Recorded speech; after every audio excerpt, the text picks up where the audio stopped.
Hello students.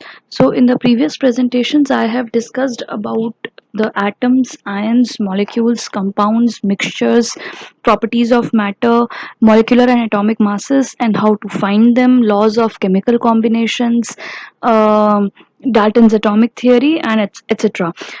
In this presentation I'll be discussing about the mole concept. It's a very important concept. So let's start with it. Mole concept is basically a consequence of Avogadro's hypothesis. Avogadro's hypothesis says that under similar conditions of temperature and pressure, equal volumes of all gases contain equal number of molecules. Okay, so basically this explains that how the formation of different molecules take place. For example, if I have hydrogen and chlorine atoms combining to form hydrogen chloride, I'll be having one volume of hydrogen and one volume of chlorine atoms, which will be combining to give me two volumes of hydrogen chloride molecule. For that matter, I should say that one atom of hydrogen and one atom of chlorine will be combining to give me one molecule of hydrogen chloride. This is what is meant by the Avogadro's hypothesis. So basically this hypothesis explains that the molecules of reacting gases break up into constituent atoms during the chemical change, which then combine to form new molecules of the product or many products if there are many products in the reaction equation. So basically in HCl formation, hydrogen gas will break up into hydrogen atoms and chlorine gas will break up into chlorine atoms, giving me individual H and Cl atoms, which will then combine together and give me the molecule of HCl.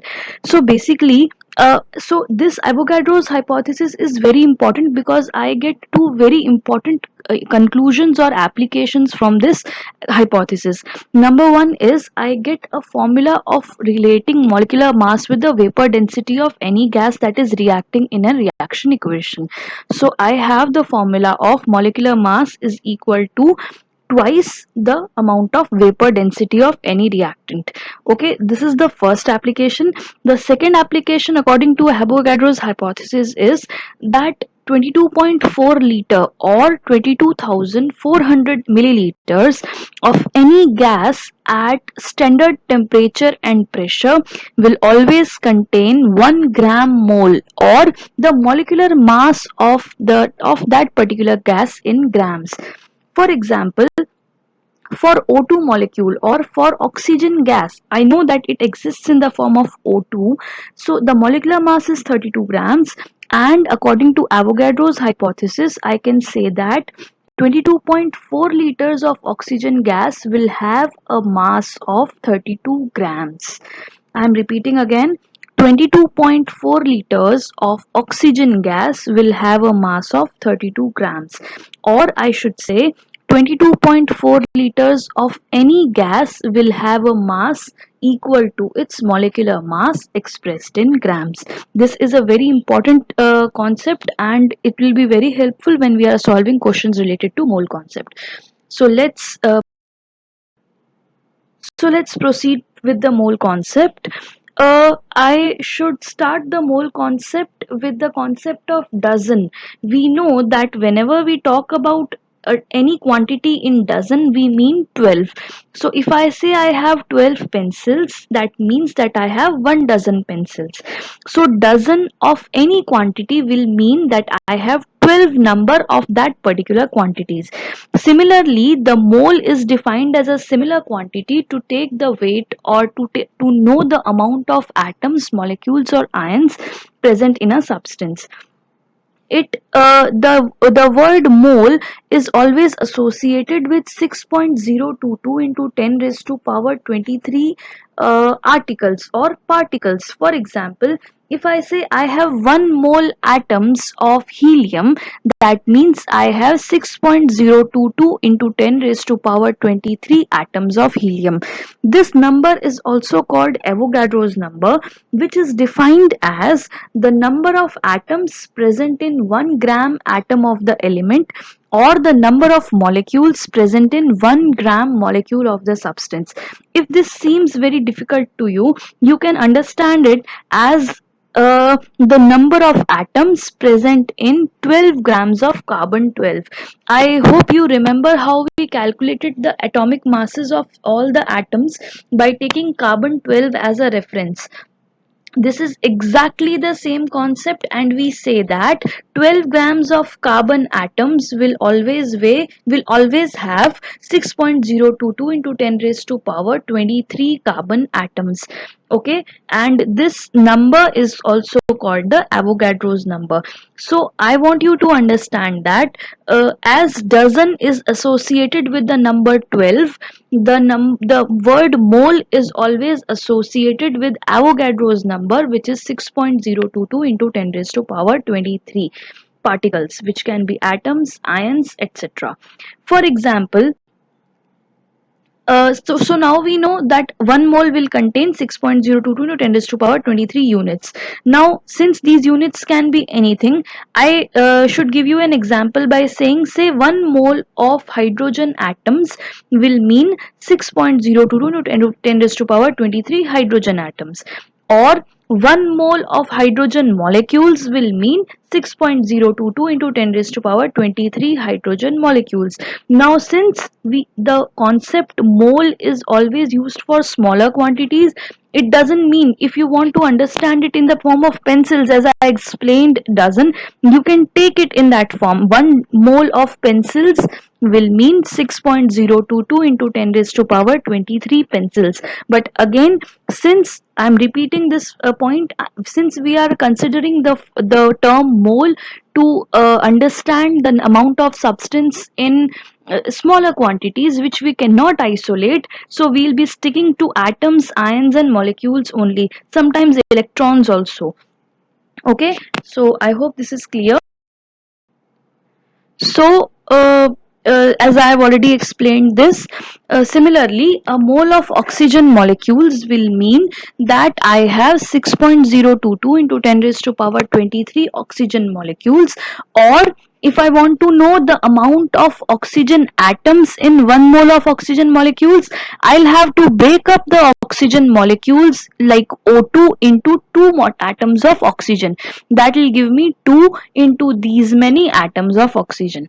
Okay, so this is the gist of what I have just told you. 1 mole will mean these many atoms or molecules or ions or whichever quantity we are considering. 1 mole of any quantity will be weighing equal to its molecular mass or atomic mass or etc. For example, if I am talking about 1 mole of hydrogen molecules, for a hydrogen molecule, I know that its formula is H2 and the molecular mass is 2 grams. So 1 mole of hydrogen molecules will have 6.022 into 10 raised to power 23 hydrogen molecules and will weigh equal to 2 grams. Similarly, 1 mole of oxygen molecules will mean that I have 6.022 into 10 raised to power 23 oxygen molecules, which will have a weight of 32 grams, and so on. So from mole concept, I can know about three things: the mole, the amount of moles present in that substance, the amount of molecules, atoms or ions present in that substance, and the mass of those many atoms, molecules or ions of that particular substance. These are the three things that a mole concept will give me, that this formula and this explanation will give me, and I can always find the unknown quantity based on the given information. So this is what I have generally discussed, already discussed. So 1 mole of sand particles will mean these many amount of sand particles, and so on. So we can, the list is endless. You can consider anything and you can consider it in the form of mole. There is no problem. So it is interesting to note that the magnitude of Avogadro's number is very large. Its value may be imagined from the fact that this number is about 10 raised to 14 times the population of entire world, or Avogadro's number of marbles are sufficient to cover the surface of entire earth with 5 km thick layer. So this is just information for you, just to give you an idea about how big the number is, how big the quantity is, and how important it is. Okay, so this means that the concept of mole cannot be applied to bigger quantities. It can be only it should be limited to the weight, or to knowing the mass of smaller quantities like atoms, molecules, ions, electrons, etc. Okay, so that is the reason mole represents the SI unit of number of particles, as we had discussed in the initial slides. Now, according to Avogadro's hypothesis, we have already discussed this. Equal volumes of gases under similar conditions of temperature and pressure will contain equal number of molecules. This means that 6.022 into 10 raised to 23 molecules of any gas must have the same volume, and this is exactly what the application of Avogadro hypothesis is, which I discussed in the first slide in this presentation. And this has experimentally been found to be 24.4 liters, which is called the molar volume, which represents 6.022 into 10 raised to power 23 molecules, or 1 mole of any gas which have a mass equal to the molecular mass of the gas. Okay. So mole concept definition I have taken. There are a couple of definitions in different terms. The first definition is, it is the amount of substance which has mass equal to gram atomic mass, which I just discussed in the a couple of slides back. If the substance is atomic, or gram molecular mass if the substance is molecular. For example, 1 mole of carbon atoms will weigh 12 grams and will have 6.022 into 10 raised to power 23 carbon atoms. 1 mole of sodium atoms will weigh 23 grams, because 23 is the atomic mass of sodium. Will have 1 mole atoms and will weigh, and will have 1 mole sodium atoms, which is equal to 6.022 into 10 raised to power 23 sodium atoms. If I have 1 mole oxygen molecules, they will have a mass of 32 grams and they will contain 6.022 into 10 raised to power 23 oxygen molecules. Similarly, for any molecules you can consider. In terms of number, mole is defined as the amount of substance which contains these many atoms of if the substance is atomic, and these many molecules if the substance is molecular. So 1 mole of carbon atoms will be having these many number of carbon atoms, and if I have molecules, they will be having the same number of molecules, just that the quantity will be changing, not the number. So if I'm talking about 1 mole of atoms, they will be containing these many number of atoms. If I'm talking about the molecules, 1 mole of those molecules will be containing these many number of molecules. Third definition is in terms of volume, which I have discussed thoroughly. Based on Avogadro's hypothesis. So 1 mole of any gas will be having a volume of 22.4 liters at standard temperature and pressure. Standard temperature and pressure is an ideal condition where the temperature is 25 degree and pressure is 1 atmosphere. And the mass of these many liters of any gas will be having 1 mole, and the mass will be equal to the molecular mass of that particular gas expressed in grams. Okay. For ionic compounds, we have explained. I have explained the concept of formula mass and molecular mass in the previous presentations. If you don't remember, just please go back to it. So whenever I'm considering 1 mole of ionic compound, it is always defined as the amount of substance which has a mass equal to the gram formula mass, or which contains these many number of formula units. So basically, if I'm talking about an ionic compound, so for example any salt or any acid or anything, 1 mole of that particular compound will be weighing equal to the total mass, will be having a mass equal to the total mass of all the constituent atoms. And again, as the mole concept goes, it will be containing 6.022 into 10 raised to power 23 molecules of that particular compound. So 1 mole of NaCl will be weighing 58.5 grams of NaCl, and it will contain 6.022 into 10 raised to power 23 sodium plus ions and the same number of chloride ions. If say I have Na2CO3, then 1 mole will be containing 2 into Na into 6.022 into 10 to the power 23 sodium plus ions and these many same number of carbonate ions. Since since sodium is present in 2 quantity, the number will be multiplied by 2. Okay, so we have to take care of the stoichiometric ratios. That's all I need to explain from this slide. So this I have already explained. This is a more proper definition. It is the amount of substance which contains as many elementary entities as there are atoms in exactly 12 grams of carbon 12 isotopes, and that is the Avogadro number. The elementary entities must be specified, whether they are atoms, ions, molecules, etc., or whatever entity it is. Okay. So the mass of 1 mole of any substance is called molar mass. The molecular mass or molar mass concept is very similar. So when I say 1 mole of any substance is equal to its molecular mass expressed in grams, I can also say that it is actually the molar mass. So 1 mole of any substance is also called, will be weighing equal to its molar mass. Okay. Importance of Avogadro's number and mole concept. So there are 5 important applications of mole concept. We can use it to find the actual mass of a single atom or of an element or a single molecule of a substance. We can also use it to calculate the number of atoms or molecules in a given mass of the element, of the molecule or the compound.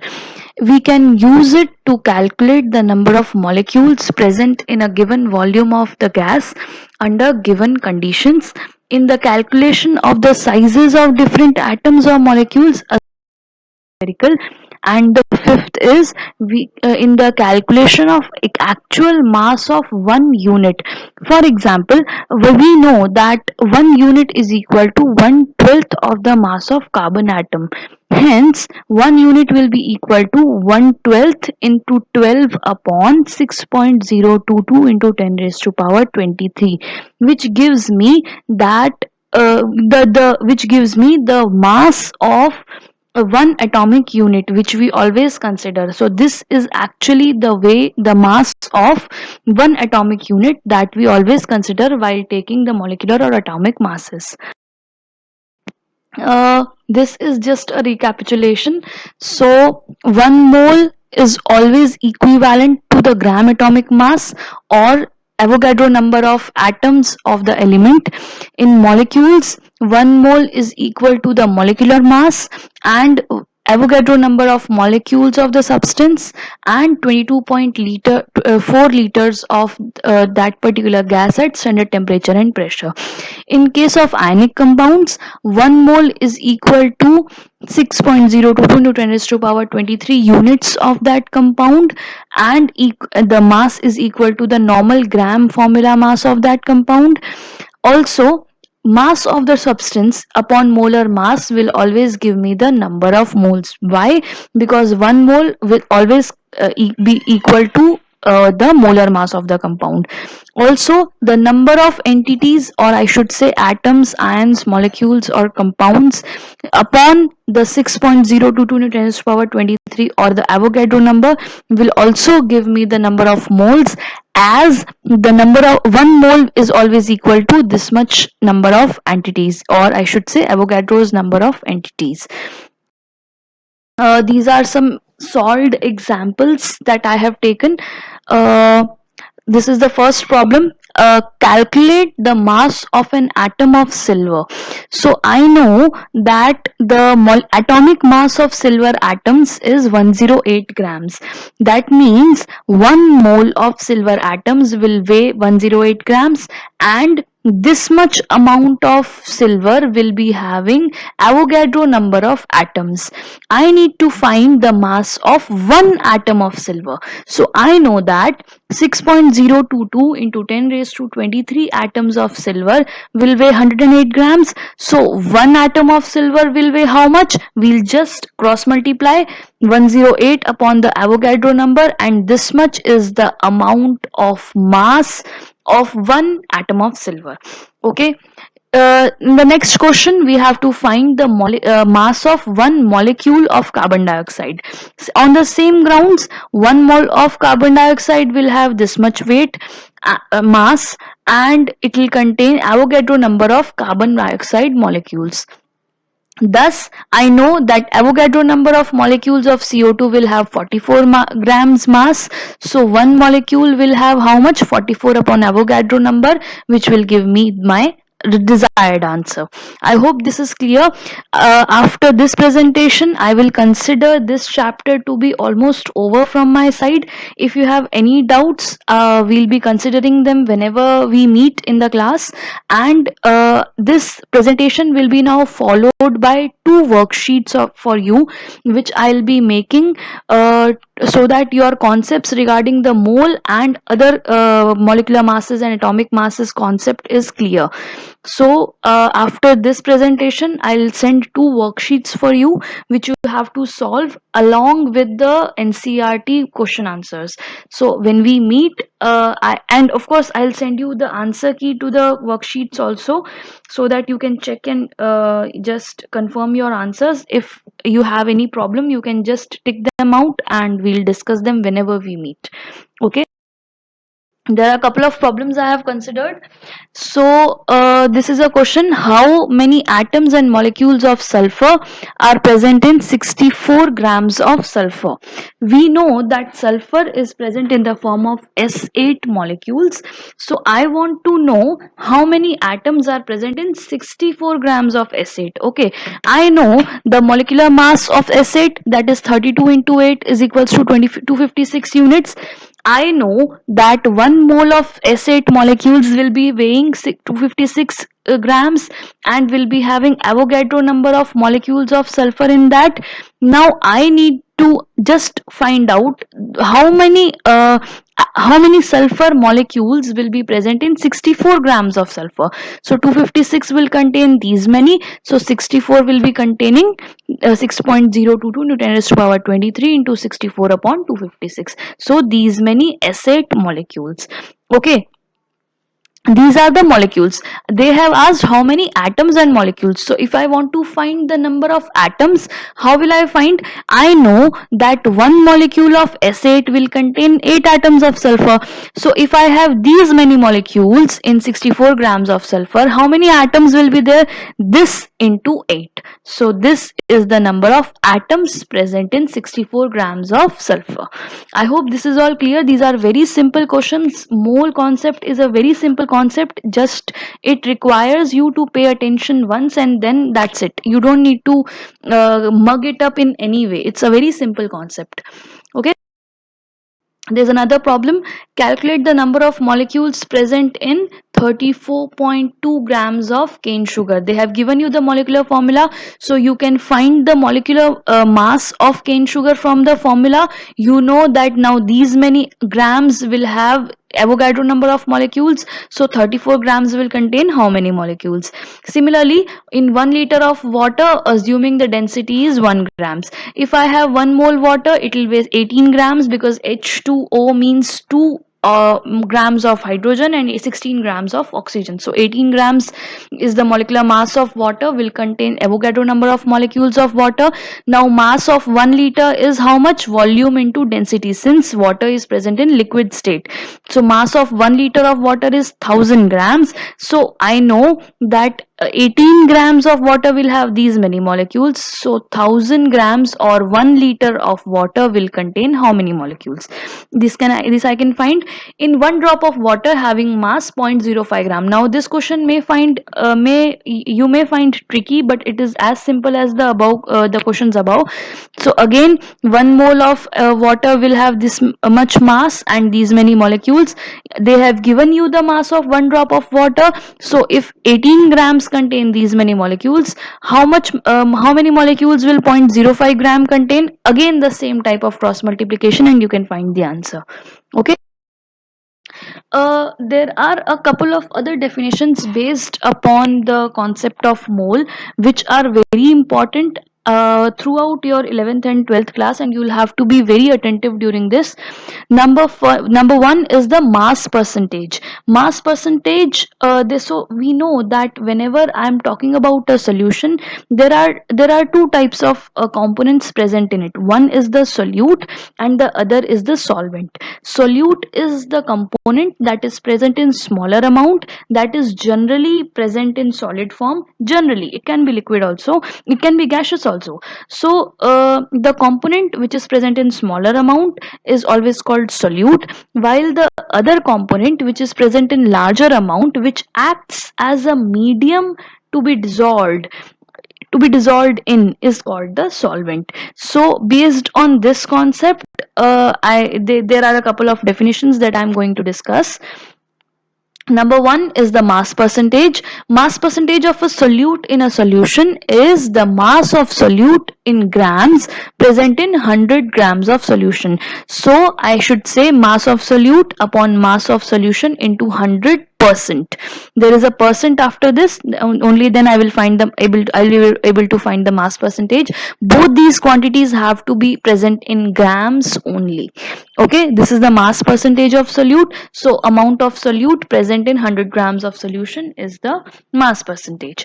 Strength of a solution is defined as the amount of solute in grams present per liter of the solution. So its unit is always grams per liter.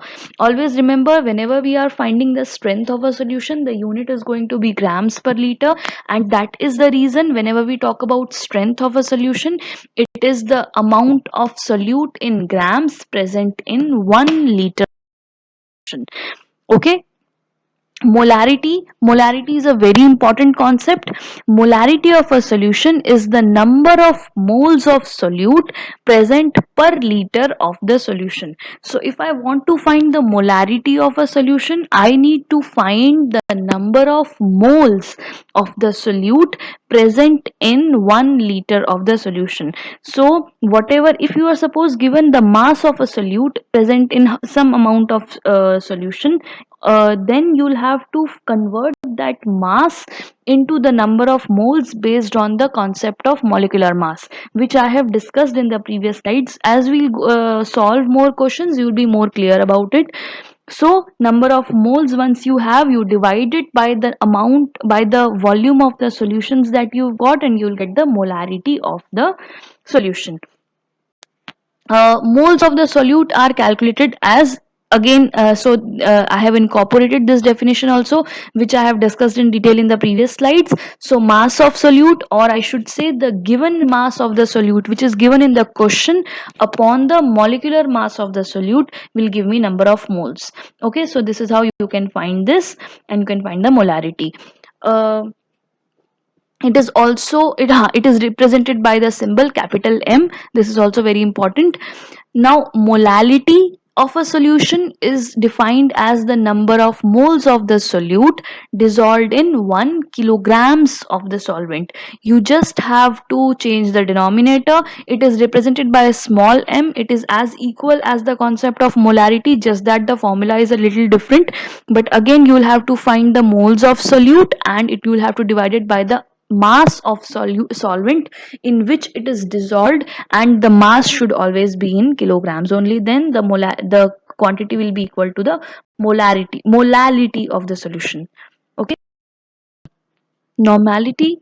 So normality of a solution is defined as the number of gram equivalents of the solute present in 1 liter of the solution. It is represented by the by symbol of capital N. So I had discussed about the gram equivalent mass of any substance in the previous presentations. If you don't know how to calculate this, you can just go back to the presentation, or it is also given here. If it is equal to the mass of solute which is present in that particular solution divided by the equivalent mass of solute. Equivalent mass of solute is the molar mass of that particular compound divided by its valency. For example, I had discussed about this. Equivalent mass of an acid is equal to the molecular mass of the acid divided by the number of hydrogen atoms it can donate. Similarly, the equivalent mass of a base can be expressed in the form of molecular mass of that base divided by the number of OH minus ions it can donate, and similarly for ions and for salt we can divide the molecular mass by the total valency of the atom or the ion. So I can find the gram equivalent mass of that particular solute and divided by the volume of the solution, which will give me the normality of that particular solution. These three expressions of molarity, molality and normality are often interrelated with each other, and that's how some hybrid questions can also be asked in the exam. Okay, as the mass of that particular quantity divided by the mass of the solution in which I am weighing this quantity into 10 raised to the power 6. Okay, the pollution of atmosphere is also expressed in terms of ppm, but volumes are used because this quantity is mostly used for liquids. Okay, so that is how it is. Now, since I had told you before, these molality equations are very important. They can be interrelated. Always remember, if I have a solution having molarity m1 and volume v1, which is diluted or concentrated to another volume v2 with will have a new molarity m2, then for this particular situation I have a correlation formula which is called m1 v1 is equals to m2 v2, because with the help of which I can always find the third quantity which is unknown based on the given three quantities. These questions are very frequently asked in exams. If suppose if I incorporate the number of moles in both the solutions before and after dilution, then also I have a new equation m1 v1 upon n1 is equals to m2 v2 upon n2, where number of moles, where n1 is the moles of reactant 1 and n2 is the mole of reactant 2.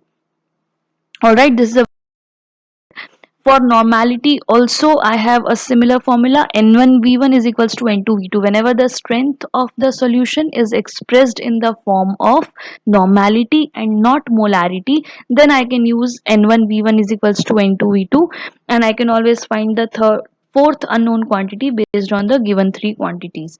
Okay, the relation between molarity and normality of an acid or base is very important. So normality of an acid is always equal to molarity into basicity. Okay, and I can again this can be used to find the third unknown quantity based on the given ones. And similarly, the normality of a base is always going to equal to molarity into acidity. These are some examples, solved examples that are given in your textbook. I have just taken so that I can explain you how these calculations are done. A solution is prepared by adding 2 grams of a substance A to 18 grams of water. Calculate the mass percentage of solute. So the mass of solution, I know that the total mass is the mass of solute plus mass of solvent. So 2 grams is the mass of solute and 18 grams is the mass of solution. So 20 grams is the total mass. Now I need to find the mass percentage of solute. Mass percentage of solute is always equal to mass of solute in grams upon mass of solution in grams into 100%. So 2 upon 20 into 100 is equals to 10% solute is present in that particular solution. Okay, I hope this is simple.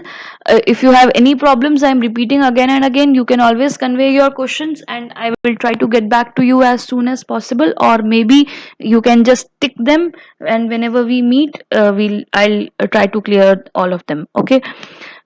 Calculate the molarity of NaOH in the solution prepared by dissolving its 4 grams in enough water to form 250 ml of the solution. Now I know that whenever the question is giving a particular molecule, the first thing that I have to do is calculate the molar mass of that particular solute. So if I am given NaOH, the first thing that I'll do is to find the mass of NaOH. So I know that the molar mass of NaOH is 40 grams. So the number of moles present in 4 grams of NaOH will be given mass upon molar mass is equals to 0.1 mole. Okay, this I know from the given information. Now I know that the volume of solution is total 250 ml, that is equals to 2.25 liters. Therefore the molarity of solution will be moles upon volume of solution, so 0.1 upon 0.25, which will give me a 0.4 molar solution of NaOH. I hope you are able to understand this. This is the third example, again from your textbook only. A solution of oxalic acid is prepared by dissolving this much amount of acid in this much volume of solution. Calculate molarity and normality. So molar mass I can find, since I have been given the molecular formula. I have been given the amount of solute, so I can find the number of moles also. So I have taken the given mass upon the molar mass, so which gave me the number of moles of oxalic acid present in the given solution. Volume is 250 ml. 2 centimeter cube is equivalent to ml, so that is equal to 0.25 liters. This will give me the molarity, moles upon volume. Okay, how do we calculate normality? Normality is calculated by gram equivalents divided by the volume of solution. And gram equivalent, how we find it out? We find out by taking the mass of that particular solute divided by the equivalent mass. Okay, so I have the equivalent mass of oxalic acid as, because it's an acid, it has two hydrogens to spare, so its basicity is 2, so the equivalent mass is 126 upon 2, that is 63, and the gram equivalent is mass upon the equivalent mass. So given mass is 0.63 upon equivalent mass, so these many gram equivalents of oxalic acid is present in that particular amount of solution. So the normality will be gram equivalence, that is 0.01 upon the volume, that is 0.25, which will give me this much gram equivalence per liter, or 0.04 normal.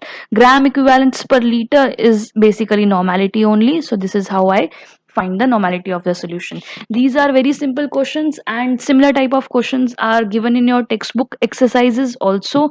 I request you to start attempting these questions on this basis. There are a couple of concepts which are pending to teach, but that I think I'll be teaching when we meet in class. Other than that, I think you should be starting with your exercises of chapter 1, both in text and the exercises which are given at the back of the chapter. I will be giving you 2 worksheets to solve, which will be having very simple questions based on significant digits, molecular and atomic masses, and of course the mole concept. And I'll be also giving you the answer key. And if you have any doubts, you can always get back to me.